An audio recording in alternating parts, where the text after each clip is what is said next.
हळू जा, पळू नको.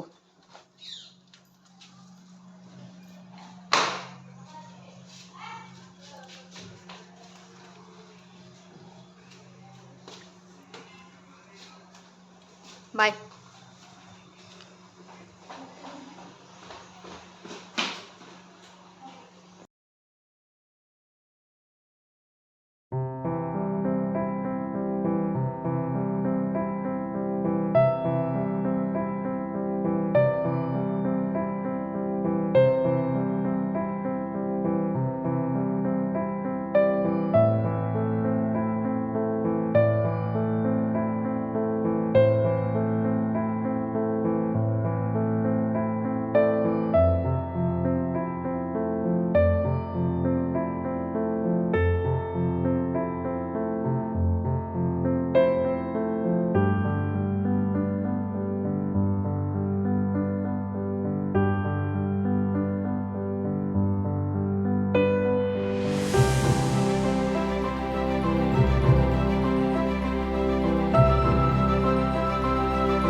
पूजा करून झाली आहे. आज महाराष्ट्रीयन बेंदूर आहे, त्यासाठी बैलांची पूजा करतात.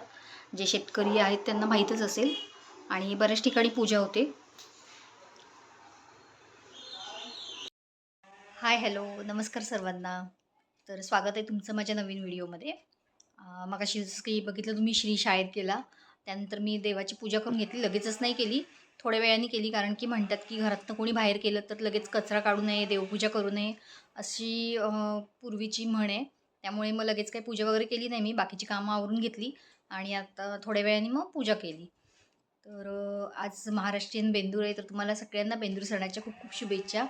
जसं की बैल आपल्याला वर्षभर शेतात खूप मदत करत असतात. त्यांचा खूप मोलाचा वाटा असतो, त्यामुळे आजच्या दिवस त्यांना आराम देतात, त्यांची खूप सजावट करतात. गावच्या ठिकाणी सगळीकडे म्हणजे जे शेतकरी आहेत आणि ज्यांच्याकडे बैल आहेत त्यांच्याकडे छान पूजा वगैरे होते बैलांची. खूप छान वाटतं. मी तर लहानपणापासून कधी बघितलेलं नाही आहे असं समोरासमोर. पण एक धडा होता, 7वी 8वीला असताना काहीतरी होता तो धडा. आता माझ्या लक्षात नाही येते नाव. पोळा की काहीतरी असं नाव होतं त्या धड्याचं. तर तुम्हाला जर का आठवलं तर मला कमेंटमध्ये सांगा तुम्ही. आणि आता पुरणपोळी करायची आहे. श्रीचा डबा बनवून झाला, त्याला चपाती आणि बटाट्याच्या काचऱ्या दिल्यात आणि आता पुरणपोळीचा नैवेद्य बनवायचं आहे. तर डाळ वगैरे शिजवून सगळं झालेलं आहे, पुरण करून झालेलं आहे. आता पोळ्या करून घेते आणि भजी तळण ते सगळं काढायचं आहे. आमटी करून झाली आहे मगाशीच, तर तुम्हाला दाखवते मी. ते मस्तपैकी कटाची आमटी करून झालेली आहे. कसं छान असं कट आहे बघा आमटीला. तर आमटी तयार आहे आणि इथे भजीला कांदा चिरून ठेवलेला आहे, मीठ वगैरे घालून.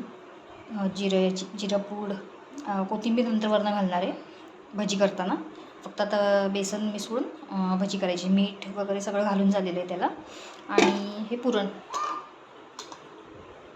थोडंसंच केलं आहे, कारण की श्री तर डबा घेऊन गेलं आहे आणि आम्हाला पण काही जास्त खाणं होत नाही, यांना पण जास्त नाही आवडत पुरणपोळी, म्हणून म्हटलं थोड्या कराव्या.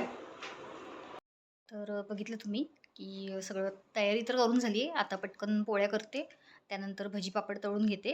आणि म्हणतात की जसं की बेंदूर चालू होतो ना, तसे आपले सगळे सण चालू होतात. त्यामुळे मग पहिला सण हा बेंदूर, म्हणून मग बेंद्राला पोळ्या ह्या करायलाच हव्या. तसं तर पाडवा असतोच आपला, पण बेंद्रापासून सगळे सण सुरुवात होतात. आता आज बेंदूर झाला की उद्या गुरुपौर्णिमा आहे. कोण गुरुपौर्णिमा म्हणतं, कोण व्यास पौर्णिमा म्हणतं. तर उद्या गुरुपौर्णिमा आहे. त्यानंतर श्रावण महिना चालू होतो आहे आपला. दीप अमावस्या आहेच त्याच्या आधी, आणि श्रावण चालू झालं की सगळे सण असतातच. त्यामुळे मग म्हणतात की ह्या सणाला पोळ्या ह्या करायच्या. त्यामुळे म्हटलं थोडं करते पुरणपोळीचं. बाकी दिवसभरात काय काय होते ते बघूया आपण. तर मी पोळ्या करून घेते आणि मग भेटते तुम्हाला. पोळी बघा मस्त.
पुरणपोळीचा स्वयंपाक तयार आहे. भजी, तळण, आमटी, भात आणि ह्या कापण्या आहेत जे की आषाढात तळतात.